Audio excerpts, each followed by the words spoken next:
Hello प्यारे बच्चों, आप लोगों का हार्दिक स्वागत है आपका प्यारा channel A to Z study point पर। मैं प्रदीप सर आज हम क्लास लेके आए हुए हैं। आपको देखेंगे कि कैसा कैसा क्वेश्चन एग्जाम में पूछे जाते हैं। तो ये देख रहे हैं चित्र में x का मान है, यानी ये जो चित्र देख रहे हैं इसमें से x का मान क्या होगा ये आपको बताना है। जैसा कि दिख रहे हैं ये कोण आपका 55 डिग्री है, 55 डिग्री है, ये आपका x है और ये मालूम नहीं है। तो बच्चों ये देखिए ये आपका कौन सा कोण है, ये तो आपका समकोण है। तो ये जान रहे हैं कि त्रिभुज के तीनों कोणों का योग कितना होता है, 180 डिग्री होता है। बच्चों इस चीज़ को जान रहे हैं। तो जैसा कि देखें बच्चों, आपको अच्छी तरह से समझा रहा हूँ। आपके पास ऑप्शन है ए नंबर 90 डिग्री होगा, बी में 55 डिग्री होगा, या सी में 60 डिग्री होगा बच्चों, या डी में 14 डिग्री होगा। तो ये चार में से सही ऑप्शन को बच्चों चुनेंगे। तो हम जैसा कि जानते हैं त्रिभुज के तीनों कोणों का योगफल कितना होता है, 180 होता है। जैसे देखिए कोण ए है, यहाँ पर कोण ए लिखेंगे, कोण ए, फिर लिखेंगे कोण बी और प्लस कोण सी। ये तीनों को यदि जोड़ते हैं ना बच्चों तो 180 डिग्री होता है। इस चीज़ को याद रखिए। कोण ए का वैल्यू कितना है, 55 डिग्री है। तो कोण ए की जगह हम लिखेंगे बच्चों 55 डिग्री।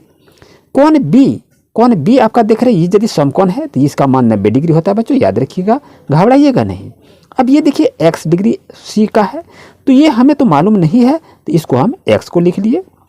चलिए इक्वल टू कितना हो गया बच्चों, 180 डिग्री। ओके, चलिए x का वैल्यू हम निकालते हैं, पहले देख लेते हैं। यहाँ 55 डिग्री और 90 डिग्री, तो ये पहले इसको जोड़ लेते हैं। 9 5 14 हो गया, 145 डिग्री हो गया, प्लस x हो गया। इक्वल टू बच्चों कितना लिखेंगे, 180 डिग्री लिखेंगे। अब हम x की मान निकालेंगे, यानी ये डिग्री कितने डिग्री का है ये तो मालूम नहीं है ना। चलिए इसको यहाँ लिखेंगे, 180 डिग्री यहाँ पर लिख लेंगे। और यहाँ आपका देखिए 145 है, तो बराबर के ये साइड में आएगा तो बच्चों यहाँ क्या हो जाएगा, आपका माइनस होगा। इक्वल टू कितना होगा, 145 डिग्री। अब बच्चों इसको ध्यान से इसको देखिए कैसे बनाएंगे। 180 में 145 को घटा दीजिए, तो 10 में 5 घटाएंगे कितना बचेगा, 5 बचेगा। यहाँ आपका 8 के पास 7 बचेगा बच्चों, तो 7 में 4 जगह कितना बचेगा, 3 बचेगा। तो बच्चों यहाँ देखिए आपका आंसर कितना हो गया, 35 डिग्री हो गया। यानी ये x का डिग्री जो निकाल रहा था ना, तो आपका 35 डिग्री होगा। तो ऑप्शन कहाँ पर देखिए, तो बच्चों इसके लिए सही आंसर होगा ऑप्शन नंबर बी होगा। यहाँ आपका 35 डिग्री है, तो ऑप्शन नंबर बच्चों बी आपके लिए सही रहेगा। ऐसे क्वेश्चन बच्चों कोई भी एग्जाम में आएंगे तो घबराइएगा नहीं, अच्छी तरह से देखकर समझकर बनाने का प्रयास करेंगे। आइए चलते क्वेश्चन नंबर नेक्स्ट पर। फिर बच्चों नेक्स्ट क्वेश्चन को देख रहे हैं कि 600 सेंटीमीटर स्क्वायर पृष्ठीय क्षेत्रफल वाले घन की भुजा ज्ञात करें। तो हम घन की भुजा कैसे निकालेंगे ये आप जान रहे हैं। तो चलिए इसका लिखते हैं क्या, पृष्ठीय क्षेत्रफल ज्ञात करना है घन की भुजा का। तो इसको हम कैसे सॉल्यूशन करेंगे, तो यहाँ लिख लीजिए घन का कुल पृष्ठीय क्षेत्रफल, पहले ये जानेंगे तब तो। घन का कुल पृष्ठीय क्षेत्रफल कितना होता है, तो आप जान रहे हैं, तो 6L स्क्वायर होता है। इस फॉर्मूला को याद रखेंगे। अब यहाँ देखिए घन का कुल पृष्ठीय क्षेत्रफल कितना दिया है, तो 600 सेंटीमीटर है। तो यहाँ पर लिख लेते हैं 600 सेंटीमीटर स्क्वायर है, कोई दिक्कत नहीं है। अब यहाँ 6 है, तो यहाँ 6 लिख लेते हैं। अब यहाँ देखिए ये भुजा का आ रहा है ना, यहाँ पर देखिए कह रहा है भुजा, तो L का मतलब भुजा आपका हुआ। तो भुजा तो हमको मालूम नहीं है, कितना भुजा ये आपको मालूम ही नहीं है, तो इसको यहाँ से इस तरह से लिखेंगे। अब यहाँ देखिए जब यहाँ L की बात यदि आवे तो हम L को इस साइड में लिख लेते हैं बच्चों। ये कितना स्क्वायर होगा ये हमको मालूम नहीं है, तो चलिए इसको यहाँ देखते हैं। 600 है, यहाँ पर लिख लेते हैं 600 आपका लिखिए। और यहाँ पर आपका गुना में है, ये आके क्या हो जाएगा, भाग में हो जाएगा बच्चों। अब इसको क्या करेंगे, इसको इससे भाग देंगे, तो ये कितना होगा आपका 100 हो जाएगा। अब यहाँ देखिए 100 यदि आ गया तो यहाँ L और ये स्क्वायर है, तो इस पर इसका स्क्वायर यहाँ पर चढ़ा देंगे, तो ये आपका रूट अंडर में आ जाएगा। जब इसका वर्गमूल निकालेंगे 100 का, तो कितना हो जाएगा बच्चों, 10 आपका हो जाएगा। तो बच्चों इसका आंसर क्या होगा, 10 सेंटीमीटर होगा।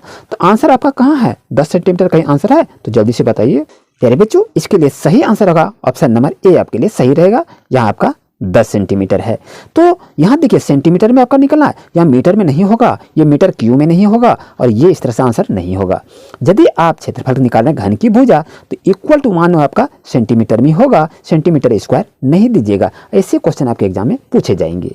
फिर बच्चों नेक्स्ट क्वेश्चन को देख रहे हैं, जैसा कि आपके पास क्वेश्चन दिखाई दे रहा है कि आखिर इसका आंसर क्या होगा। घन की भुजा 7 सेंटीमीटर है, तो आयतन ज्ञात करें। यानी घन की भुजा 7 सेंटीमीटर है, तो घन का आयतन आपको निकालने के लिए कहा रहा है। तो आप जानते हैं इस हिसाब को बनाने के लिए आपके पास ये ऑप्शन है, आंसर है, ये देख रहे हैं कि सही आंसर क्या होगा।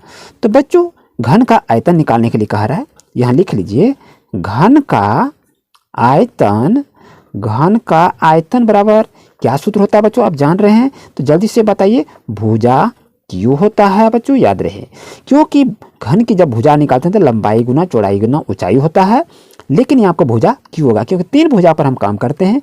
तो बच्चों ध्यान रहे, तो इसका सही आंसर क्या होगा ये तो पता नहीं है, लेकिन ये भुजा देखिए 7 सेंटीमीटर है। तो यहाँ पर क्या करेंगे, 3 बार 7 लिख लीजिए, ये लिख लिए। अब इसको गुना कर देंगे, 7 सत्ते कितना हो जाएगा, 49 हो जाएगा। 49 और 7 को गुना करेंगे कितना होगा, 343 होगा बच्चों। तो 343 सेंटीमीटर क्यू होगा, इस चीज़ को याद रखें।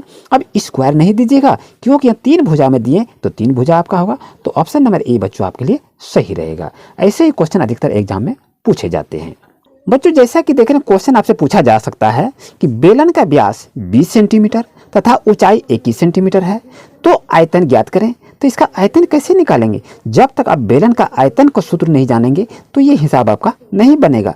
चलिए इसको देखते हैं आखिर कैसे इसको हम बनाएंगे बच्चों। तो ध्यान से इसको देखते हुए चले क्योंकि यह आपके लिए काफ़ी महत्वपूर्ण प्रश्न है। चलिए, तो यहाँ पर बेलन का व्यास इतना सेंटीमीटर है। तो चलिए, तो यहाँ त्रिज्या तो हमको मालूम ही नहीं है, तो कैसे निकालेंगे। तो यहाँ लिख लेते हैं बेलन का क्या निकालेंगे, व्यास कितना है। बेलन का व्यास आपका कितना है, 20 सेंटीमीटर है। तो आर का मतलब होता है रेडियस, त्रिज्या। तो त्रिज्या निकलेगा तभी तो हम निकालेंगे ना। तो बेलन का व्यास 20 सेंटीमीटर है तो त्रिज्या कितना निकलेगा, d/2 होता है। d का मीटर डायमीटर होता है जिसको व्यास कहते हैं। तो यहाँ पर लिखिए 20 और यहाँ 2 है, 2 से इसको भाग देंगे तो त्रिज्या आपका रेडियस कितना आ गया, 10 सेंटीमीटर बच्चों आपका आ गया। जब मेरा त्रिज्या 10 सेंटीमीटर है, ऊंचाई आपका आ गया, अब तो हम बेलन का व्यास निकाल सकते हैं अच्छी तरह से, कोई दिक्कत नहीं होनी चाहिए। तो आइए इसको हम सूत्र के माध्यम से भी आपको लिखना होगा। यहाँ लिखेंगे बेलन का आयतन बराबर सूत्र क्या होता है, πr²h। पाई का मान होता है 22/7 और आर का मतलब रेडियस हो गया 10 सेंटीमीटर। तो यहाँ 10 × 10 2 बार लिख लीजिए। ऊंचाई कितना है, 21 सेंटीमीटर है, यहाँ पर 21 लिख लीजिए। अब जहाँ जहाँ कटे आपको काट दीजिए।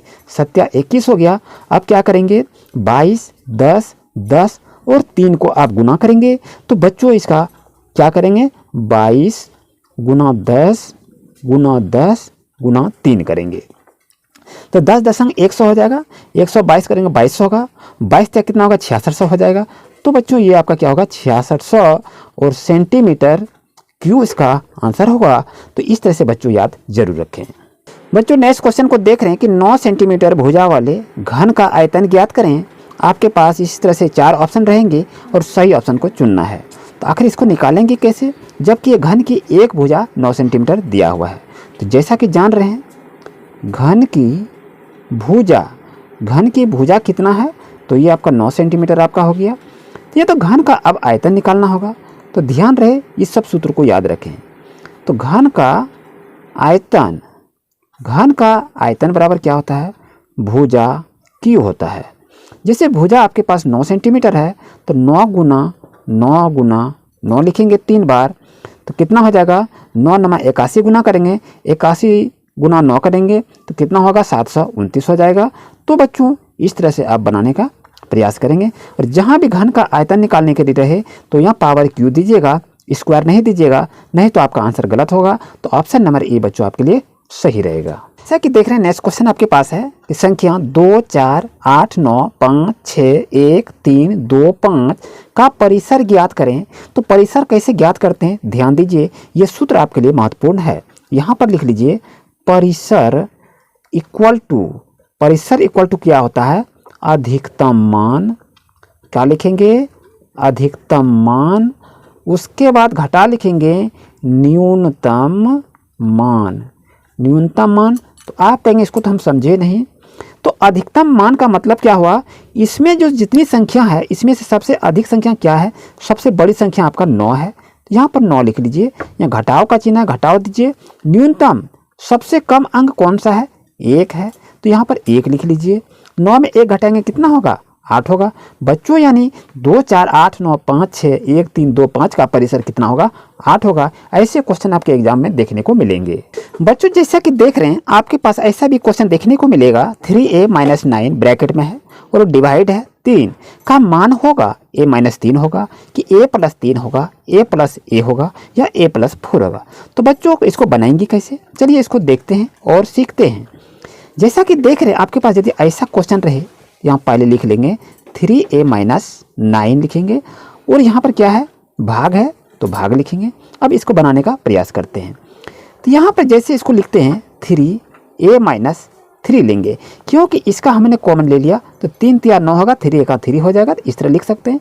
और डिवाइड कर रहा है 3 से तो 3 लिख देंगे और ये 3 आपका कट जाएगा बच्चों। यहाँ बच गया क्या a माइनस 3। तो बच्चों यही तो आपका आंसर है। आंसर कहाँ है, ये देखिए ऑप्शन नंबर ए आपके लिए सही है।